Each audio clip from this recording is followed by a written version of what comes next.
everybody, and welcome to the Network. Welcome to Positive Fandom. I'm Artem, and tonight we have with us Julian Mushkin. Julian, how are you tonight? I'm doing great, RM. Happy to be here and happy to be streaming with you. Yeah, it's a pleasure to see you, Julian. And for those of you who do know, Julian and I usually do PGS treks and whatever else we want to do, I guess, more or less, here channel.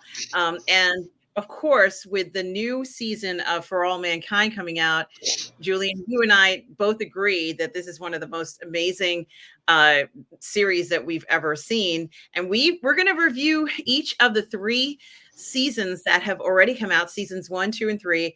And then when the new season for season 4 starts on November 10th, you and I are going to review each episode one at a time. So I'm so excited to have you here, Julian. How are you tonight? I'm great.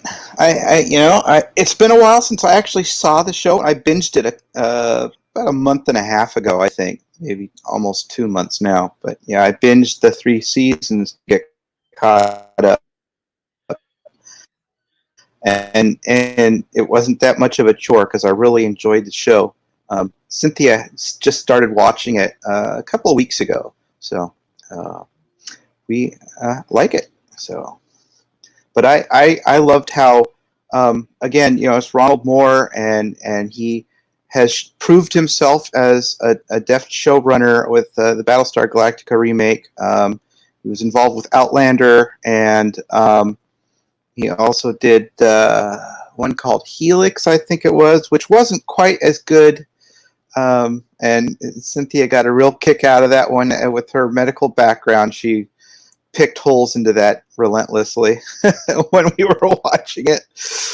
But I am so glad to see him back working with space stuff. And this show really shows how he has matured in his show running, and the fact that we have a lot of people involved that are have worked with Star Trek in the past. So again, it's that institutional knowledge that's gleaned, that people who've worked on really good shows pick up the good habits. They pick up the knowledge that they need to run shows effectively, and it really shows with For All Mankind. Yeah, this is such a good point, Julian. And certainly there's so much to say about this series. And, even though we're doing this review, like it's very difficult to review the entire first season in one show. Like this is monumentous in the sense the amount of information and the amount of events that happen in just season 1. It's so remarkable. It's so comprehensive that this is really an arduous task. It's hard to narrow down what we want to talk about. And I couldn't agree with you more, Julian, when you said that, there are so many things about the show that are remarkable, but also the background of the people who are working on the show. This is a show that's made with love. This really is a show that is very unique. And I do want to say hello to everybody here. It's RM here and Julie Mushkin, and we are doing our For All Mankind season 1 recap and review because it's in anticipation of season 4 of For All Mankind. That's going to be premiering the season 4 episode on November 10th, 2023 of this year. So we're going to be reviewing all 3 seasons previously, and you guys still have time to watch all 3 before that new season 4 starts. So this is a good time to start if you want to. And hello to Tom Jr. Jackson, who is our moderator. Hey, Tom. And good friend Tom, thank you so much for everything that you do. We are all goof people, guys.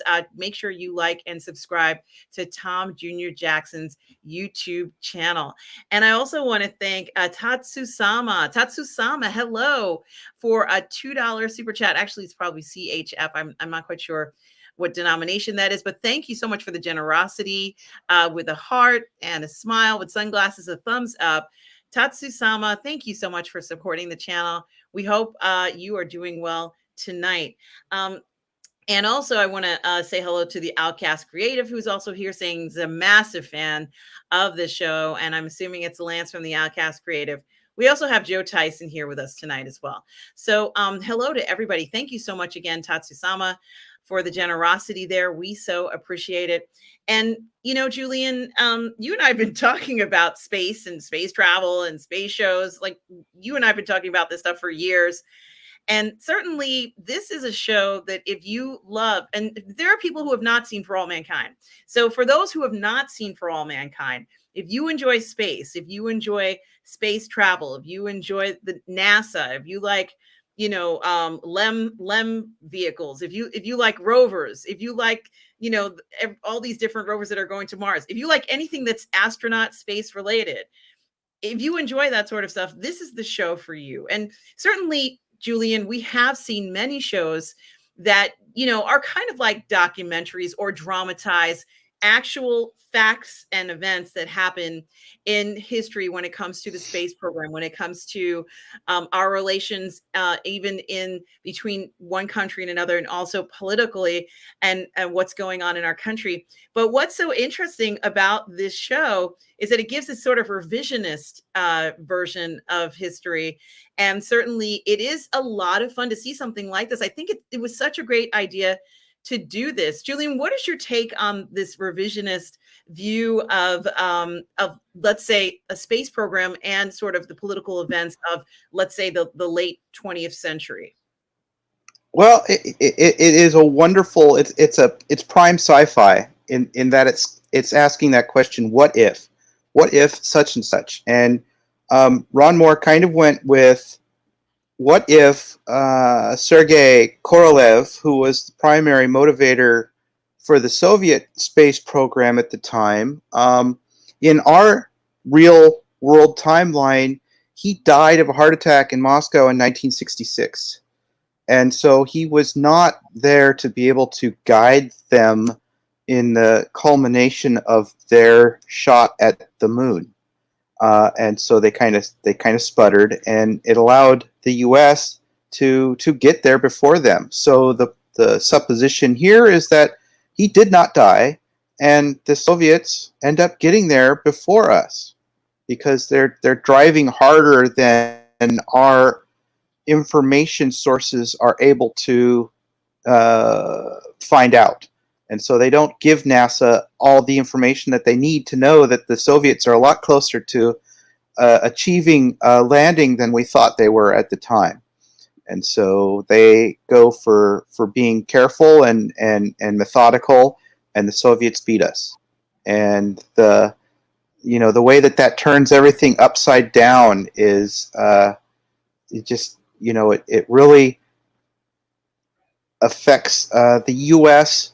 assumptions of our invincibility at the time that this is taking place. We thought that we were pretty much on top of the world and could do anything that we wanted, better than anybody wanted, better than anybody else could, after we finally solved the issues of getting our rockets up into the air and up into space and in orbit. Because we did have some issues, because the Soviets had been first, getting a man up, getting something to orbit, getting Sputnik up there. They get their cosmonauts up first. So it was natural to see that they would, if they hadn't had their issues, they might have made it to the moon before us. So yeah. Yeah, and it does almost make you think, and of course I'm completely simplifying this, but it does also make you ponder the notion of if it was truly, a great deal of it was perchance, and even a lot of it based in luck, when it comes to so many factors, because they're dealing with so many variables on these missions. I don't know how many variables, but let's say 2,000 variables that can go wrong. And if one of them goes wrong, then you can't go on the mission. So now you have these engineers who are constantly trying to work any kinds of problems that would prevent you from going ahead with that mission and doing it safely, because the main goal is that the astronauts are safe in all these missions. So safety is this huge factor. And certainly it's something that is addressed in the series. But what's also kind of interesting, Julian, is that, and thank you, Tatsusama, who says that Swiss francs are about the same as a dollar. It was 2 Swiss francs. Thank you so much for letting us know. And John Cipolla says that he's heading over to the Kennedy Space Center next week for the real thing. Well, lucky you, Cool. on. Lucky you. Nice.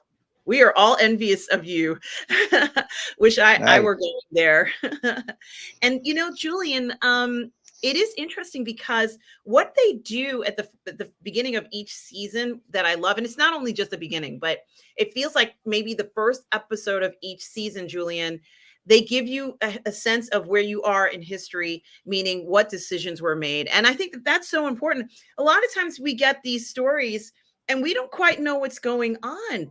But I think that that's so important to establish where you are. Of course, it starts for season one. You're starting in 1969. And as you already mentioned, Julian, it starts off where everybody is at a very special event, which is something that we all hear everybody talk about, an event that everybody remembers, which is this incredibly life-changing and planet-changing event of the first person to be on the moon, right, Julian? The lunar landing, and of course, the famous moonwalk that we know to be, the United States was the first ones there.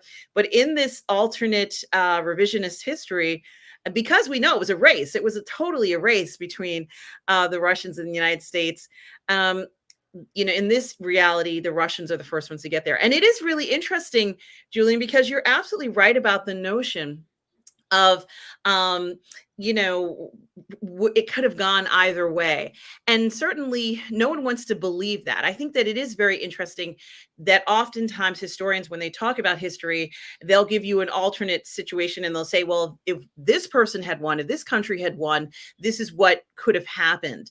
And I think what's really interesting about the approach for all mankind is that while each scenario does bear a striking similarity to historical events that we all know and recognize. And of course, upon their decision, the writer's decision to pick one or the other, what I think is really interesting is the level of hope that's in so much of the writing, even when whether or not the decision is, let's say, in the United States' favor or in another country's favor or whatever it is. There is this incredible level of hope and drive for the space program, which is something for many of us. I always ask this question, Julian, why isn't our space program more robust? This is certainly not a dig at anybody who works on the space program. I understand that. But sometimes, I think many of us feel like we should be farther along in the space program. So a show like this really kind of satisfies the what if about the space program. Do you have that sentiment that more should have been done with the space program? Let's say just even for season one, if that had been the reality during that time period that For All Mankind takes place in season one. Well, definitely, in real life, the fact that the moon landing, I mean, once we got there, for a lot of people, that felt like the end goal for a lot of people. They didn't grasp, especially I think a lot of people in our government did not grasp that it needed to continue, and it was seen as we got there, we beat the Russians, we got there first, we don't need to really, So it was kind of set back almost by the fact that we lost that race. I mean, the fact that we won the race in real life really kind of may have caused some of that issue of how the budgets became smaller and smaller over time as they NASA didn't seem to have a real collected vision of what they were going to do next, and even had to shorten the amount of missions to the moon because their budget was running out.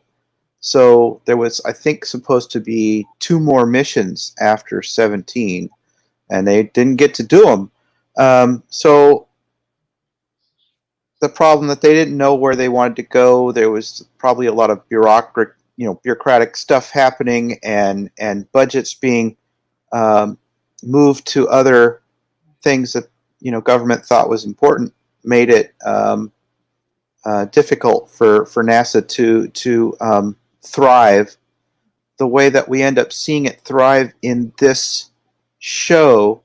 You could suppose it's possible that yes, losing meant that we needed to try and figure out a way to do something else that we might be able to beat them at, or at least achieve parity with them, like we had in the arms race on Earth. Now it's like, okay, we still need to achieve parity with them up on the moon now. So that kept that, the competition driving, and so it kept money coming to NASA.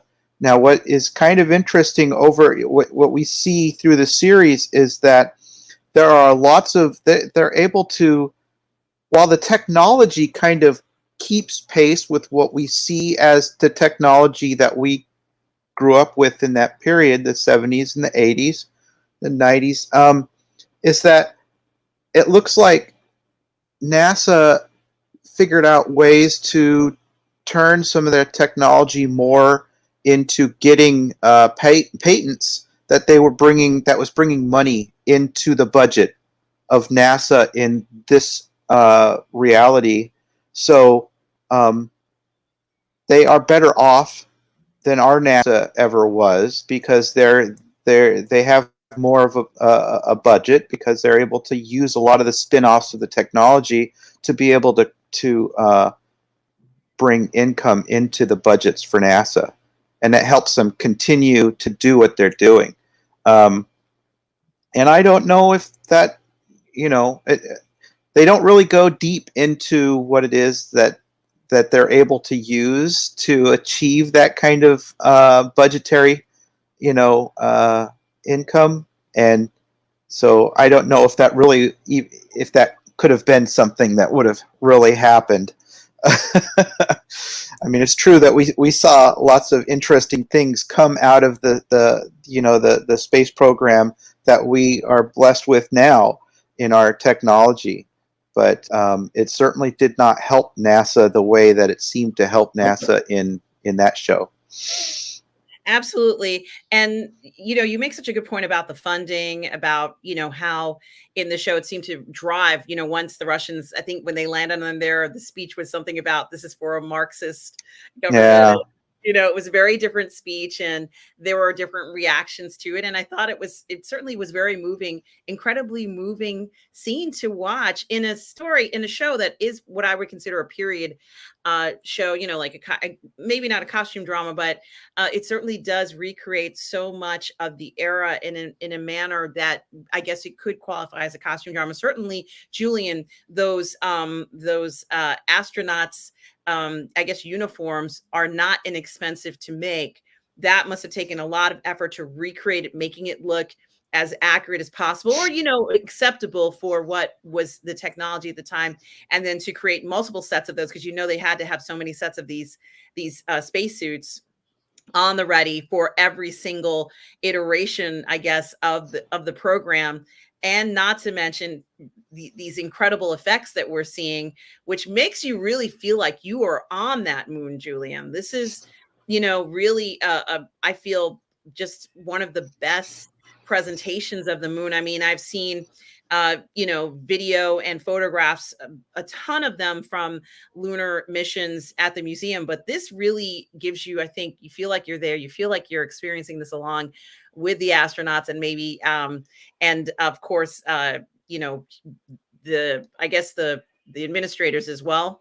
But what is also kind of interesting about all of this is that people find, you find in pretty much in this season that they want to do this investigation as to why America wasn't the first. And like they start an investigation with, these senators, I guess, or congressmen who are doing this huge amount of effort as to the reason why.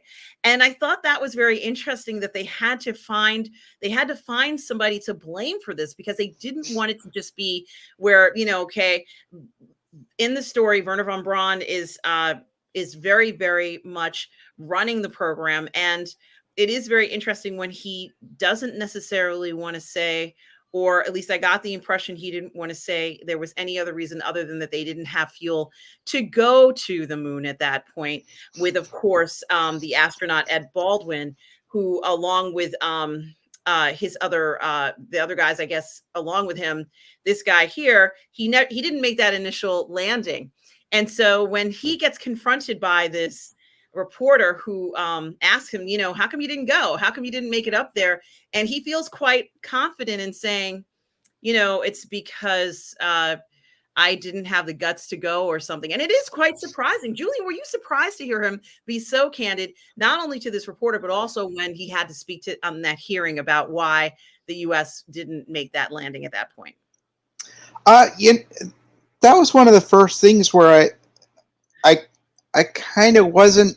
I understand that they've created this character, and part of the drama is that they need to have some conflicts to drive some of these things. And so for him, yes, he was probably very frustrated with not being able to do what, you know, he's like so close, but yet so far. But it's also believable, that I could believe that NASA, all things being even, was working on the assumption that they had more time to get there and that the Soviets weren't as close as they thought they were. Given the fact that in that reality, the Apollo 1 fire still happened, which really put NASA on that course of, we are not going to be precipitous in how we do things, because that resulted in the just, you know, death of 3 astronauts. And I can totally see them saying, we're going to do this step by step and make sure that, you know, our men are going to come back safe. So, and pretty much any astronaut will tell you, you do not, you are on program all the time. Yeah. Everything is planned out. Everything is planned out. And so it's like, you know, when they're on the space station, the ISS, and they're going to go out for a spacewalk for like 7 hours straight, you know, they have practiced and practiced and practiced and tried to, you know, check for every variable. And I'm going to do this, and I'm going to do that, and I'm going to do this. For Baldwin to sit there and go, oh, we could have gone down. It's like, yes, you probably could have gone down, but it wasn't on program. And so you weren't going to go down. It wasn't because you were chicken shit or anything. It was because that was not the plan. And I'm sure it was frustrating. But, you know, we also saw from even Apollo 13 how, you know, Lavelle and his crew that were in the first uh, uh, ship to orbit around the backside of the moon, and how close they were. They were frustrated by the fact that they were so close, but they knew it wasn't on plan for them to actually go down there and do anything. So it's just for you know. So I can understand his frustration, and of course he Baldwin does, you know, speak in that hearing, but he actually doesn't fault, you know, von Braun. He kind of faults the bureaucracy of the situation, and that kind of a thing. But, you know, they he doesn't speak ill of von Braun, and it's von Braun they want to get rid of. And so they figure another way to get rid of him by, you know, airing all that stuff about his Nazi past, which, you know, those things kind of dogged him even in real world, but not to the extent of where we were. And I don't recall him being. I am not enough of a space aholic to know exactly how in control of NASA he was. I just know he was instrumental in where we got, you know, but I don't know if he was quite as in control as they make him out to be in this show. Yeah, that's such a good point that you bring up, Julian, because we also see clearly, and as we've stated, these are some of the most talented people in television and in you know in this medium. So we're seeing kind of the best of the best in recreating things from history, but also we are seeing actual archival footage sometimes. And we've all seen that famous video of von Braun when he talks about the way he develops rockets, and everybody like has seen that. There's a lot of different things that many of us would recognize, certainly, and we kind of look for those things. Although I have to say that personally, I wasn't quite sure what would be in the episodes, but certainly they painted the perfect setting for you to understand the context that the story is being told. So you're not confused about where the United States stands or where Russia stands or where other people stand. You even see a scenario of a young woman, and I don't know whether she is from Mexico, but let's just say a woman immigrating into the United States. And we do also see a scenario of her interest in space and in, let's say, engineering and science, trying to come to the United States. She has a lot of obstacles ahead of her. We're seeing all these different individuals who I think they did a great job of showing that it can be anybody who has an effect or can contribute to the space program. And I think that was such an important thing to show. Certainly, we just had that movie, Julian, I'm sure you've heard of it, A Million Miles Away, with the astronaut who was a migrant worker, and he rose and was able to become an astronaut. So we do know these things happen, and history has, shown us that it does occur. And so anybody watching this out there, regardless of your background, you guys can go for your dreams and still be, get involved in the space program, no matter what. The sky's the limit. So I really do like that they continue to show it in a realistic and appropriate manner. Even some circumstances, Julian, where certain family members were speaking to one another and there was a certain tone that you would take, let's say in the 1960s versus modern times, very different approach, very different level of respect.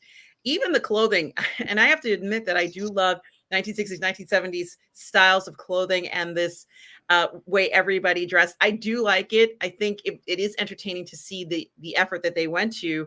And certainly, I don't know about you, Julian, but I was very surprised in one of the episodes, and I do want to get your opinion on this. I would like you to comment on this. In one episode where they're watching the Russians on the moon, and someone lifts up their face guard or whatever, the sun guard, and it is a woman, Julian. It's a woman, Yes. and the Russians have put the first woman on the moon, and she has this beautiful smile, like she looks radiant, she's glowing, and it's had a profound effect over the entire world. And then we get this episode. I think it's called, what is the episode? It might be Nixon's Women. I could be wrong, but Yes. the point is that all of a sudden we now have this different scenario, which I don't know why I was so surprised to see it. It was meant to surprise you. It was meant to surprise you. I was very surprised. Oops. I was very surprised. I'm trying to share it properly. Let's see. Okay. I was very surprised to see the woman, the Russian lady, do that. And then, of course, they go into this era where they're women. But Julian, even in this scenario, Julian, in this show, we find out that Molly, who's the blonde lady with the sunglasses, well, there's two of them, but let's say the one on the I know. Yes, in the front, left, front center. Yes, front and center, that she had already been in the space program. It's flabbergasting, Julian, and somewhat it's very interesting for her to have been somebody who had already, been involved with NASA, but for whatever reason, let's say she did not become an astronaut or go on a mission or whatever it was. But I was just absolutely fascinated on how that drove the story. And were you shocked to see the Russian lady on the moon at that point in history, Julian? Were you shocked? And I think Julian is still here. And Julian's going to come back in just one moment. Let me remove him and add him back.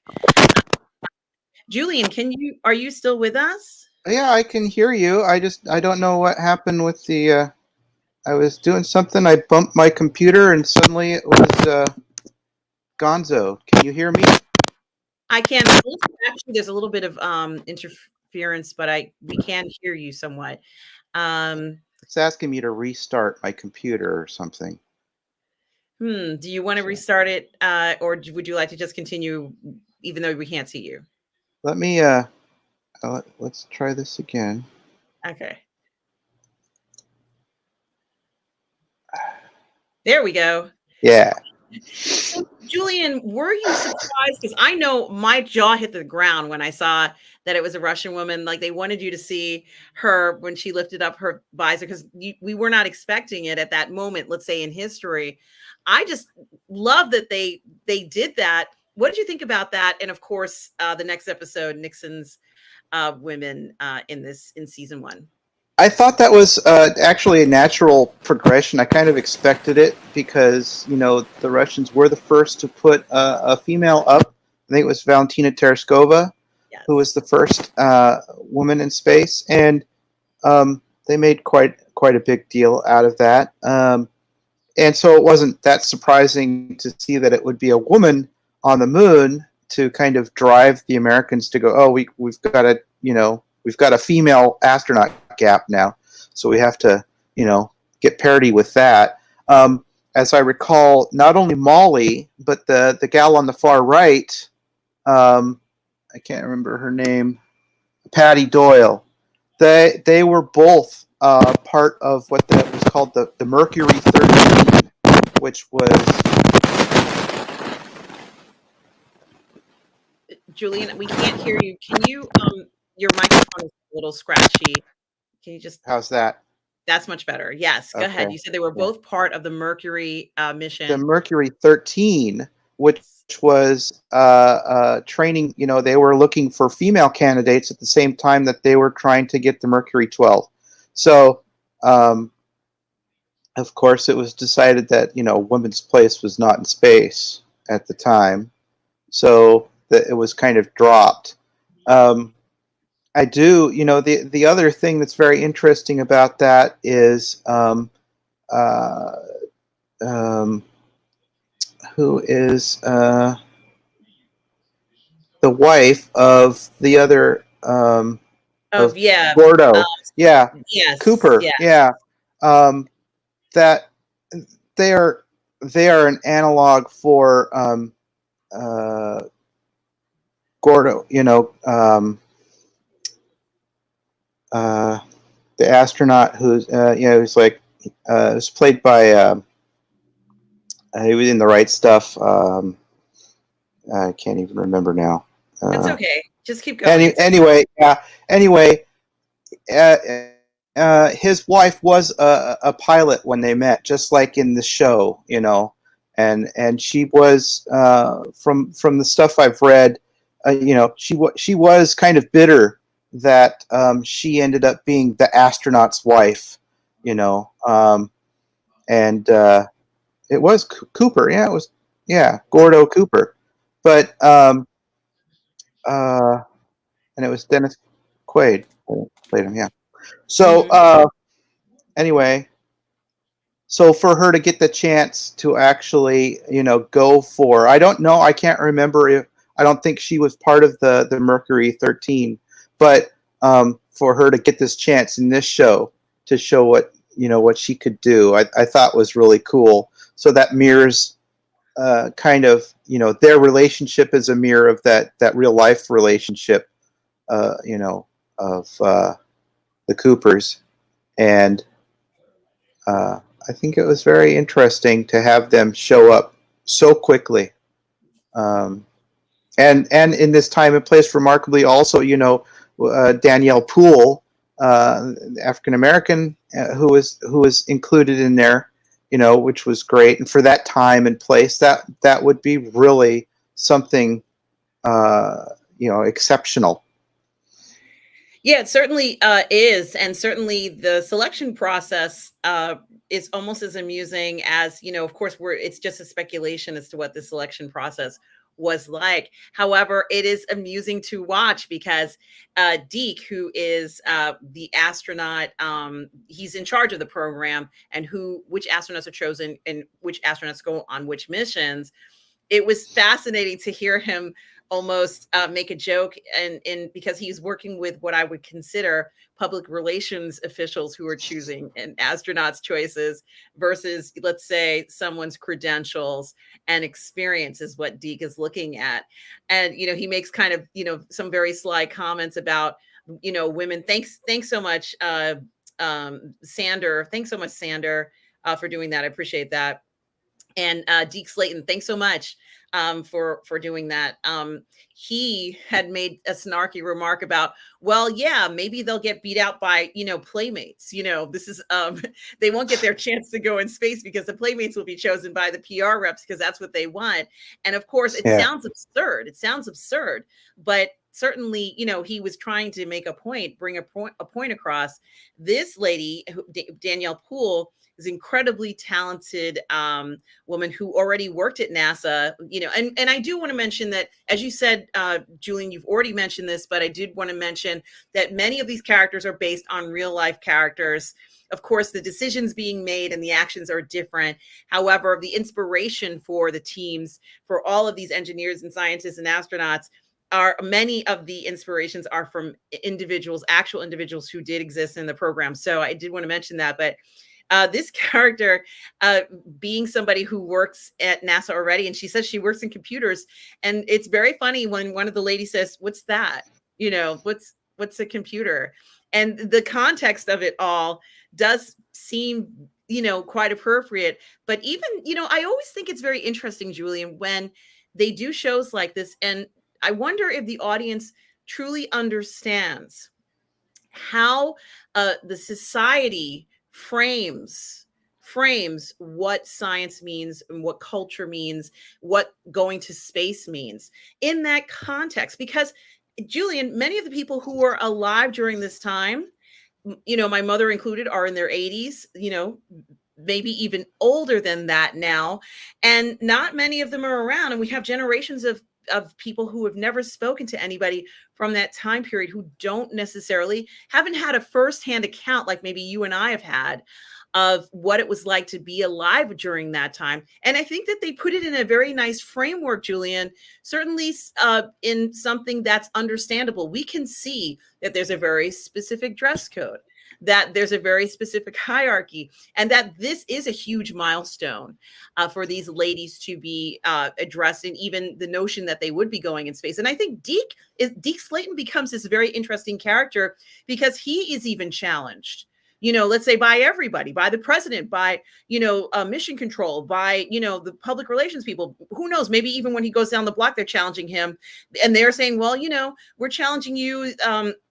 We don't think you can make the selection. He almost starts to have this sense of pride in how far these astronauts, these ladies, have progressed in their training. And it looks very, very extremely difficult. They show us the paper where all these things they have to learn.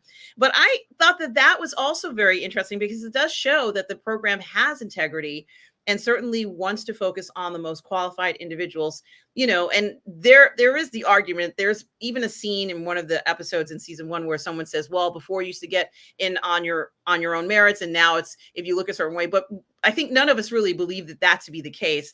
These individuals are highly skilled in something, with the exception of one who they did mention, perhaps for the show. She was not as experienced as her counterparts, didn't have, maybe like Molly, where she'd been flying longer than some of the men even going on the mission, let's say. But I thought that was very interesting. Perhaps in a sense, the pool would be this broad and so many different backgrounds. What did you think about the selection process? And certainly Deke deciding to announce that those 4 candidates would be the new astronauts in the space program. I really liked it. I liked how it gives us a chance to see how much knowledge and training and academics need to go in. I mean, it was like pilot. It's not just piloting. It was all those other things. It's geometry. It's the math. And because your electronic stuff just might go down. And when she talks about computers, in that day and age, they actually were people computers. They were the ladies who were backing up the decisions. They were looking at the calculations that the mainframes were putting out, and then they were asked to actually go through and do the math to make sure that it was actually correct. So they were kind of like a double check. So they were actually computing those numbers.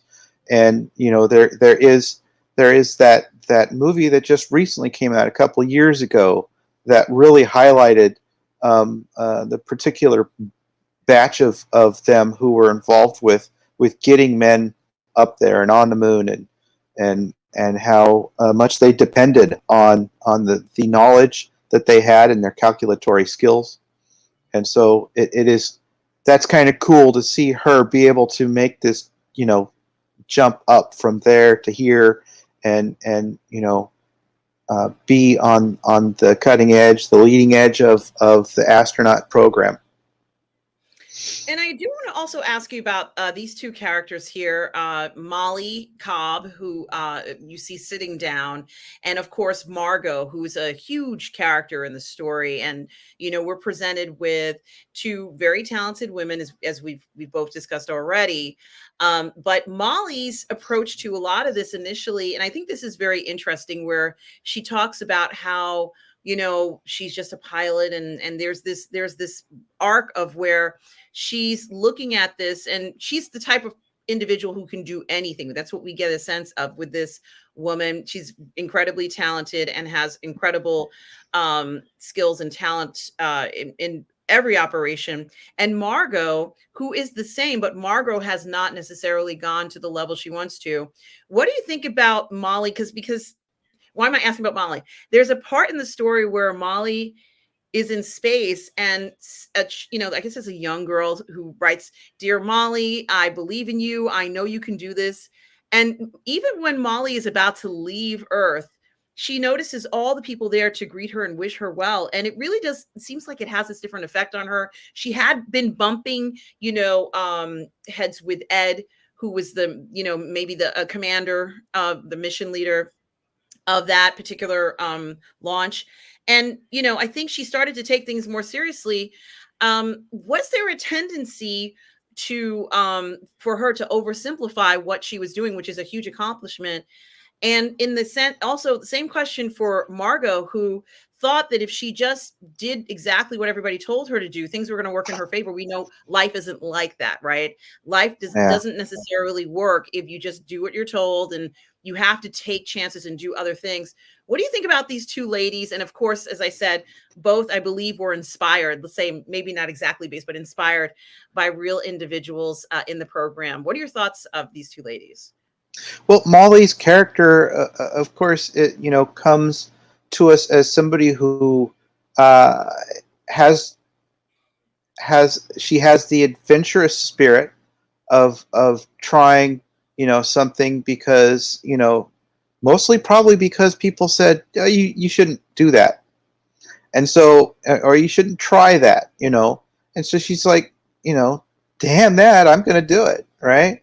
um, but I think she's also, because she was part of the Mercury 13 and got put aside so easily before, she's also had her share of disappointments um, by people who have promised certain things, and so she's like, yeah, it, you can play by the rules and it doesn't always come out the way you want, even if you deserve it. And so that part of her is really accentuated by the fact that she is this individual who is like, I can do anything that I set my mind to. I can do it because I'm smart enough to do it. I have the aptitude. I have the skills to do it.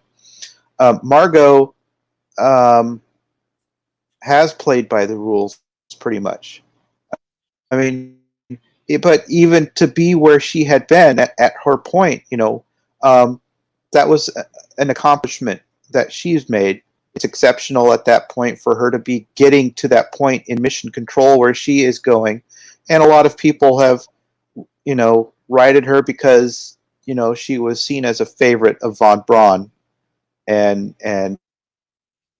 so, of course, she doesn't want people thinking that she has her position because of favoritism. So that's been kind of tough on her, but still, her upbringing is you play by rules, and then you get everything that you're supposed to get if you play by the rules. So these two, really have their they really, kind of butt heads often because of their different ideologies of how you should, live your life. Yeah, and there is a little bit of tension when Molly ends up getting the mission with Ed, and Gordo gets bumped off of that mission, and then that's the one where this also was quite miraculous, Julian, because it's exactly what I kind of wanted to see, in the sense of, where is the space program going?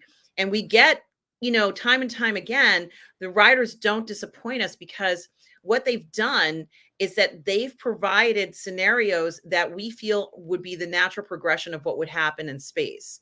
So, we end up in a situation where we're watching something occur, and it is kind of what we would naturally consider to be natural, the next thing that would happen. And of course, certainly I'm not saying that there is water on the moon, let's say at this point, we don't know. But if there was water, let's say they discovered water on the moon, and they said, yeah, we can go ahead and harvest that, and then continue on with what we're considering is important for space exploration. That's the progression that we would hope would happen. So is it true? I don't know. I mean, maybe they found some evidence, who knows? But the point is that this is what I was hoping for. I was hoping that they would find something, and then it would mean that, the program would start to grow even further. And we see these amazing images and circumstances where that happens. And it is really wonderful, the excitement around it, because now all of a sudden it feels like the show is taking on such a different arc, Julian. What did you think about this part of let's say, as season one continues, and they have the crew there? And as I said, Molly's she's kind of a, butting heads with Ed, and you and I kind of talked about this. And of course, that's the press conference where the ladies are made, and it's announced that they are officially astronauts. But what did you think about the notion of the responsibility that they had at this point, once they made that discovery, which may not necessarily have been just the Americans' discovery? What did you think about taking that step in this particular series, for all mankind? And how do you think it's a realistic representation of what you might have been hoping for if the space program had progressed in that manner? Uh, as far as, setting up a permanent, or semi-permanent base on the moon, um, yeah, I would hope that that was something, that was going to happen. I know a lot of people had hoped that something was like that might happen. It seemed like, we land on the moon, we go up there, we figure out how to move around in that environment with, some surety that we can do it repeatedly without losing any lives. It's like, of course, that should have been the next step. But again, that issue of NASA and perhaps others and budgets not aligning with what we want to do and what we can do and what we think we should do, um, it just caused an issue where if you can't come up with it now, then, well, we know what happened. If we got Skylab instead, and then we got the space shuttle. Yeah. Um, and the space shuttle, uh, a lot of people at NASA saw it as a step backwards because it was low Earth orbit. You couldn't stage anything that you were going to be able to use to shoot something to the moon. So it's like, what was the point? So yeah. Yeah, Uh, this is a good point. And as you and I are both discussing it, and the notion of hoping that would be the next step. And of course, like I said, it may not be the reality of what's up there, but truly, when in this particular program, Molly and Ed go out onto the surface of the moon, they discover ice, and hence a water source on the moon. And that's so important in order to put these pressurized habitation units, permanent ones, which they show you 2 years later. They speed it up. They speed it up. It's like playing Spore, Julian. The evolution takes a nice fast speed, and then the next thing you know, they're bringing down a pressurized habitation unit, and they called it Jamestown. I hope I'm saying the right thing, which of course is named after one of the first settlements in the United States. But I think that that was also very interesting because now it set up this notion of there being a settlement. But Julian, we are not alone on the moon, and we haven't been in this series. And certainly, what we're finding, or at least noticing, is that even on the moon, there's this sense of territoriality, if you will. That, of course, the first discoverers or the first people who land on the moon certainly do feel like they have a right to be there as well. And certainly you and I are not going to have that debate, but it is very interesting to see the sense of, yeah, they're there. And it is interesting, Julian, were you not fascinated seeing the Russians walk around on the moon while the Americans were? It's kind of like, oh my gosh, there are other people here. Like it was quite remarkable to see. What did you think? Um, I was filled with, I was tense, honestly, and I'm sure that that's what they wanted us to feel watching the show. They made a good, um, they did a good job of illustrating that the tensions, with the Soviet Union still existed. They were still strong, and that it was something we needed.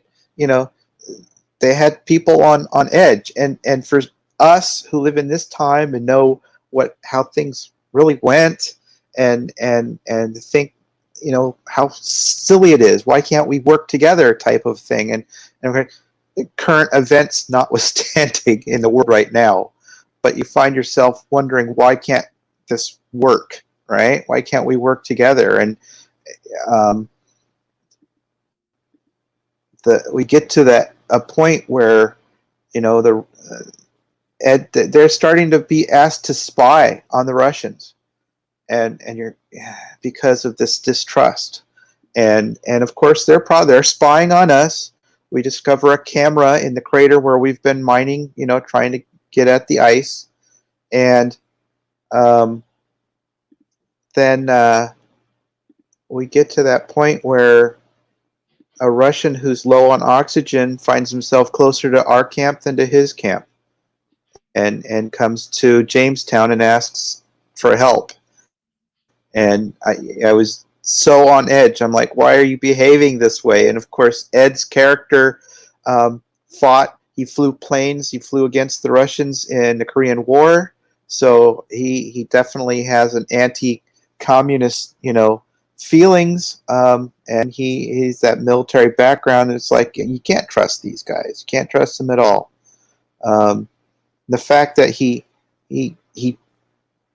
ties him up, he beats the Russian, and yet the Russian ends up helping him so that they can save, uh, um, who is it? Ellen and Yes. Deke, who, the supply thing where they were off course, and if they hadn't done that, then Ellen and Deke would have gone off into the deep space eventually. But the Russian helps him, and I thought, well, this is getting off to a good start. Yes, it's like he convinces him we can work together, and yet what happens? Then the Russians start. Then it goes all crazy again, eventually. But I did like that. I liked how they had to. He ends up helping because he knows that, it's kind of like we're out here on our own, and we should be helping each other because space wants to kill us. So Yeah, it's an inhospitable environment, and they need each other to survive. And of course, here are the three inhabitants of Jamestown, pressurized cabin or habitation, and they do get cabin fever. At least that's what I'm going to call it. oh And yeah. certainly, this is a picture of it. It looks so cool. It looks so cool. I wonder if they're going to sell models of this stuff, or already have. Yeah. Um, and there's Poole, in her gear. there's this very interesting period and adjustment where they have to go through this, Julian, in order for the program to progress. And they end up leaving, and Ed is by himself, and that's when he encounters this Russian cosmonaut and kidnaps him. He also finds the camera, as you mentioned. I don't have any photographs of any of that stuff, but he finds the camera, and he finds himself in a very difficult position. Throughout this series, we hear so many feds saying, or at least the president saying, or the president's attaches asking, were the Russians responsible for why there was a failure? Do you think that the reason why there was an explosion was because the Russians were involved? Uh, And there was a lot of that questions and sabotage and sense of paranoia going on. And I think that it was well done and quite concise and clear. There was no no other direction to go, and they let you know right there that they suspect this and they want an answer, and you had to answer this. And I think it was a very interesting approach, because it didn't leave any room for speculation. They were very clear that in some point, even, Julian, the notion of arming part, or providing weapons to the on the moon was even discussed. Things that are not really even I think anybody wants to see, but that was something that they were put in a position where the discussion had to happen. And there was this notion of, we have to go ahead and see if this is something that we feel is a valid threat.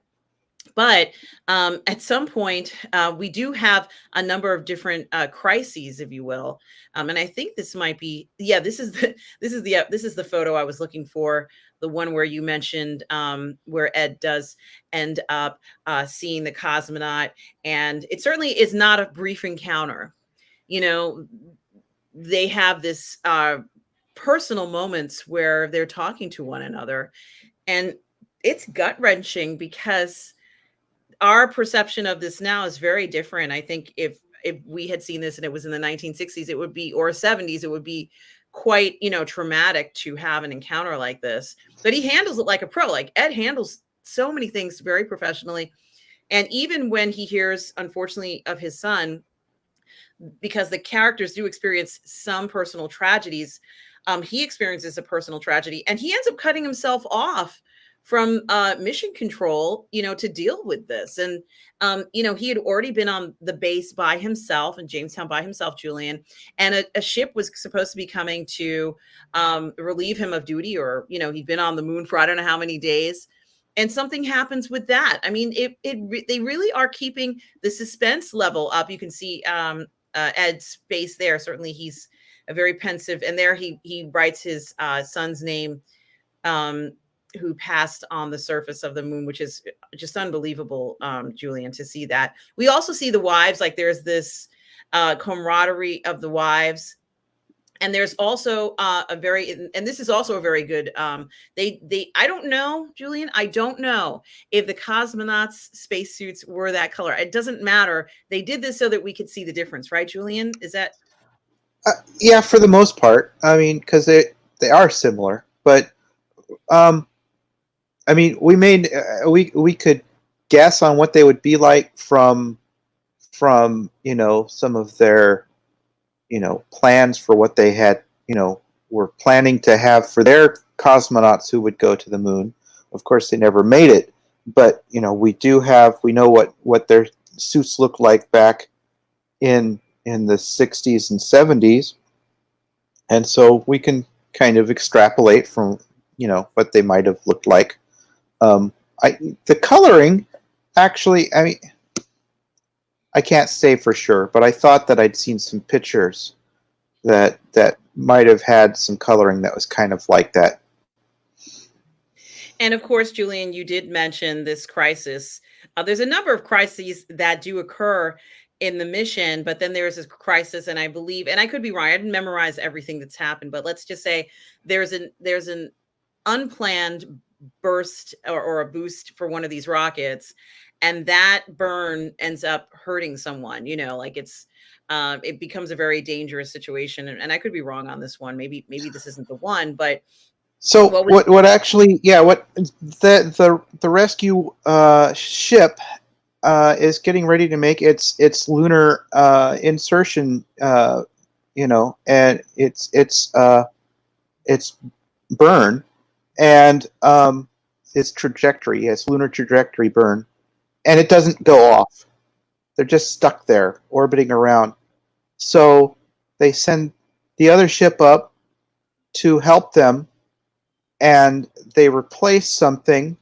And of course, they probably I'm not exactly sure, but what happens is the burn goes off without them telling it to go, and it's probably because they hadn't turned off the system, or the system was, even if they had turned it off, it was stuck in the mode that once that part came back online, it just went, and it's catastrophic.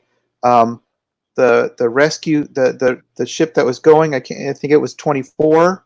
Um, they lose one of their crew members who gets, his tether goes all the way back, and he gets totally, fried by the burn.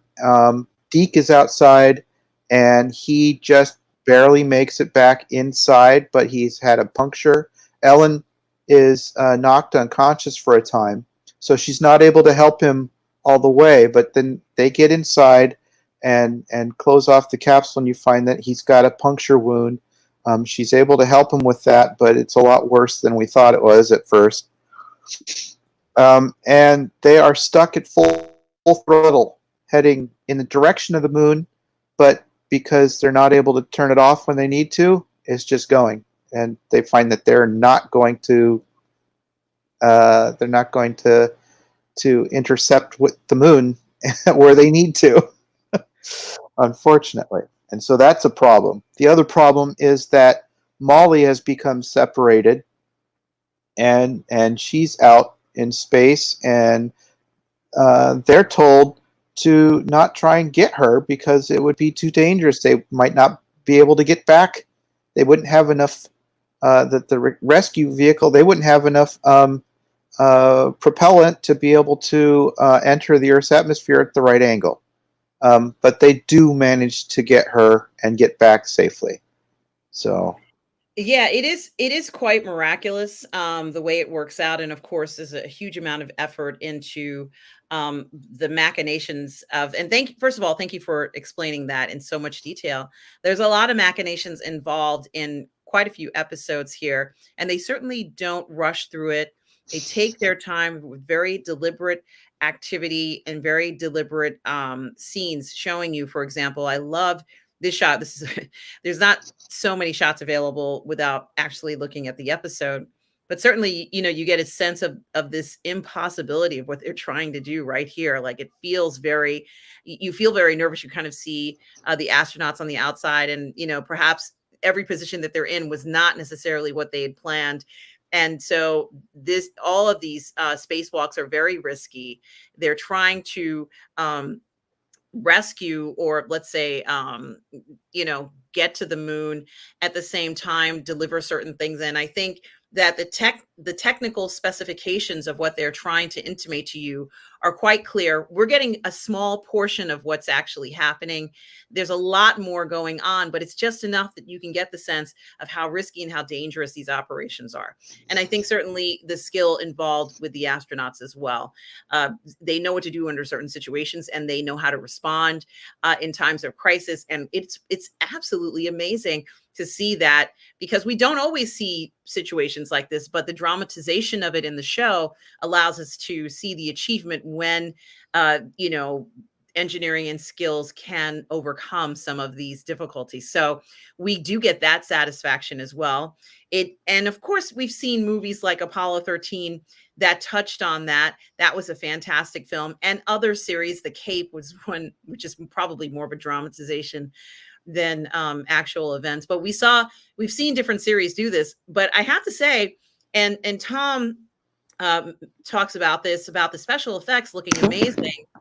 I don't think I've ever seen such great special effects anywhere. I feel like this might be the best special effects for space that I've ever seen. What do you think, Julian?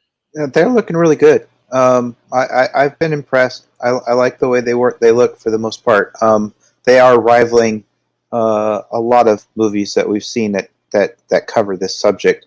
Um, One of the great things, you mentioned that they build to these great tension points.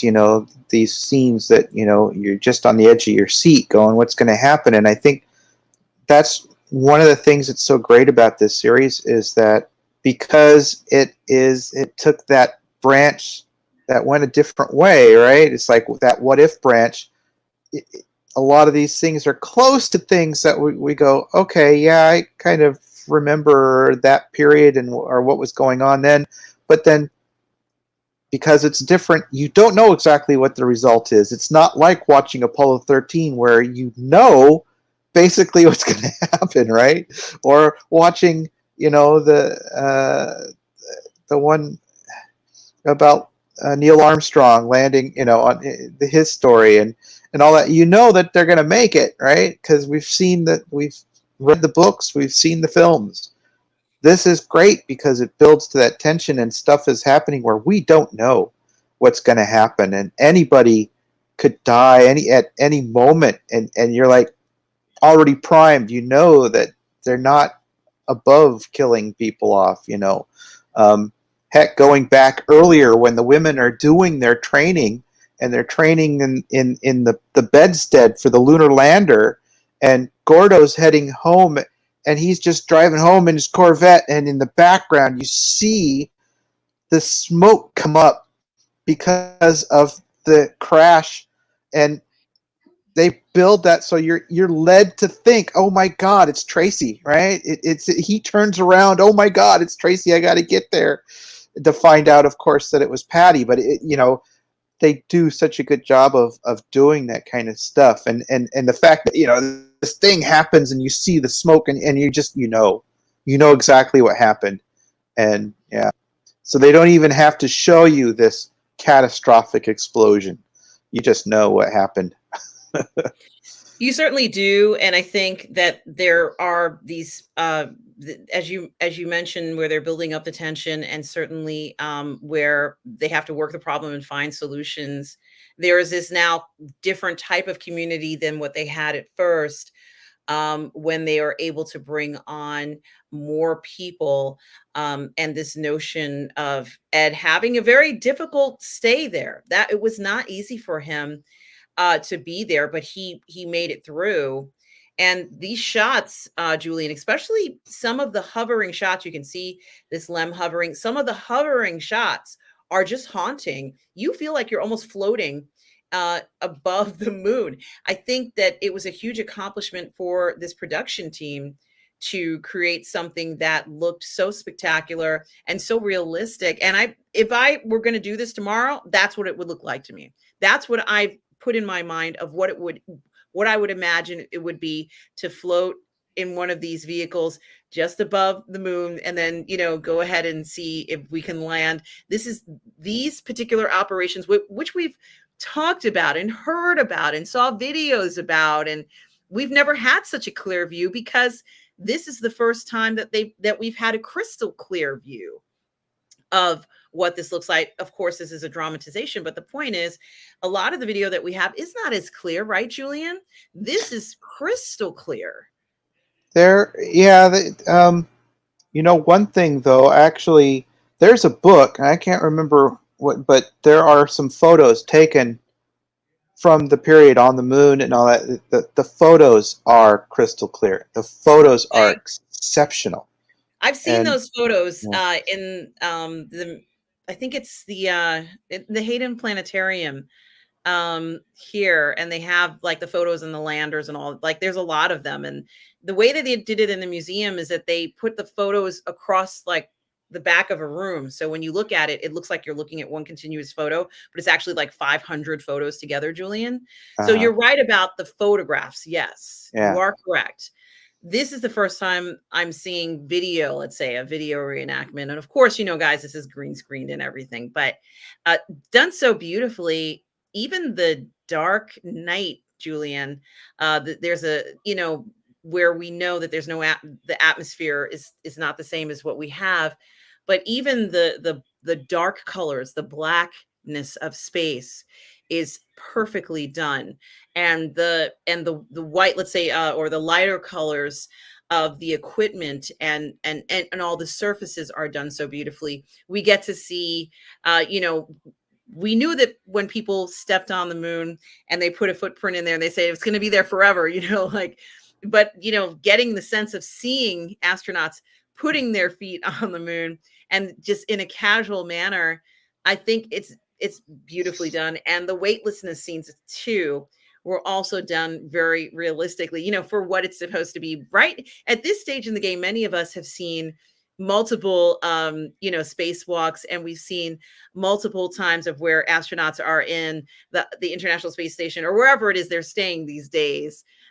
We've seen it, like we've seen video of that, but this feels, this whole season felt very fresh and new, and I think it certainly is a wonderful credit to the group that worked on this. I'm so impressed with it. Julian, what were your ratings for this first season for All Mankind? What did you think of the first season, since we're concluding our review for season one? I was very stoked. I was ready to go on to the next at the end of it. I'll admit, the first couple of episodes were not pulling me back quite, so I went a little bit, maybe a day or so or 2 days before I went to the next episode. They weren't, you know, I have to see it. But then suddenly I found that I was finding trying to make time so that I could at least watch maybe 2 episodes. I would go from one right into the next type of thing because I wanted to see what was happening next, especially because of the way they would lead you to a point and you're like, oh my God, I need to find out what's going to happen next. And you could almost expect to know, it's like the way they build up things and you go, oh, well, I think this is what's going to happen next. And so it was kind of fun to play that game to see if you were right about how it was going to go. Yeah, I tried to guess what was going to happen, but I was never right in a lot of it. However, I think what was very interesting about this season is that now we've gotten accustomed to the notion of there being decisions that were different from the reality we know, and the fascination of what happens for season two.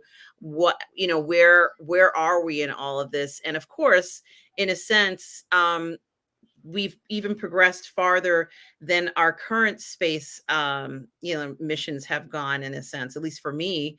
And that alone, even seeing that depiction of it being the norm, a normal thing for the program to have habitation facility on the moon, is wonderfully exciting. And this is what I think they wanted to achieve. Now we have that as a norm, and we know going into the next season that that's something we should expect to see, regardless of where things take us. And certainly, it was just so enjoyable watching this season one. And Julian, you and I are going to be back next week at the same time to review season two for All Mankind, because there's so much that goes on just even in the seasons. As I said, there's a lot that you and I didn't discuss. Anything else you would like to say about season one that we haven't talked about that you would like to comment on before we conclude tonight's review? No, the show itself manages to capture just about every facet of that you could think of, as much as it. There's times when I go, well, this is just kind of an elaborate sci-fi soap opera, but isn't just about everything that we watch in sci-fi and soap opera. I think sometimes it's a little throws you off a little because you are stuck. So much of a lot of it is still taking place on Earth, in these times that we're familiar with. So it doesn't. There's a portion of it where it doesn't feel like, is this sci-fi I'm watching? And yet, yes, of course it's sci-fi that I'm watching. So yeah, that's a good point. And the other thing I want to add to that is that I've also noticed that the episodes for this show are much longer than what we've been getting for a lot of series. oh yeah, And yeah, yeah. I do appreciate that there are no fillers. There's no filler episodes. in this program, and everything is quite deliberate and paced out very well. But we get what I would call high quality and decent length programming where you feel like you have watched something. You've Hmm. just witnessed a major program. And Yeah. I haven't really been feeling that necessarily in the way programs are made today. You know, there's no commercials. So we're getting a full maybe 50 minutes, 1 hour, 20-minute episodes that do have quite a bit of you know, information in them and entertainment in them, and you can tell the quality of what we're getting. It is very different, I think, from a lot of things we're seeing these days. It totally is. That is a very good point. That a lot of some of the other stuff, some of the franchises that everybody loves, have really had a hard time finding the right. Um, I don't know, the right mix of the entertainment and the time. They don't have people. Again, that's where we're coming from. Is that Ron Moore is a showrunner who knows how to put a writing team together to be able to script the stories the way he knows he needs them to go. He has you know, that expertise, and we see it with Andor, you know, which is the only Star Wars series so far that has really, for me, felt it fills everything in, and it works all the way through the series, through the season, where the stories are, um, you know, that the writers know exactly where they wanted to go with it and how to get there. Whereas a lot of other, Star Trek and Star Wars and stuff, they're not. A lot of these shows are being put together by people that don't have that background of knowledge of how to do that. Um, you know, you can see it with how Terry Matalas worked Picard and how well that season flowed compared to the previous two Picard seasons and an awful lot of the other Star Trek stuff that comes out, because he has that background of, again, another alumnus coming from working in the Trek under Berman, just like Ronald Moore, and having his own show. He has, of doing 12 Monkeys, and he had, those seasons of 12 Monkeys that he worked and put together a writing crew that that knows how to do what they're doing. And when you have all this experience, you can, work together on this stuff and go, okay, this is where we want to go. Let's see what we can come up with.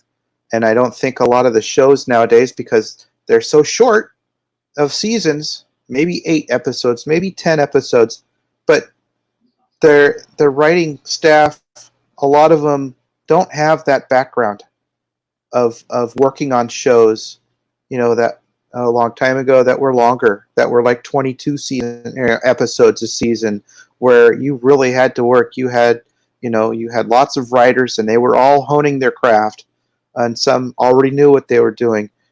A lot of the writers now just don't have that expertise. They don't have the background, and so they are relying on tropes that they've seen on TV and all sorts of stuff that they can't tie the episodes together well enough. The characters aren't behaving from episode to episode the way, they're not consistent sometimes.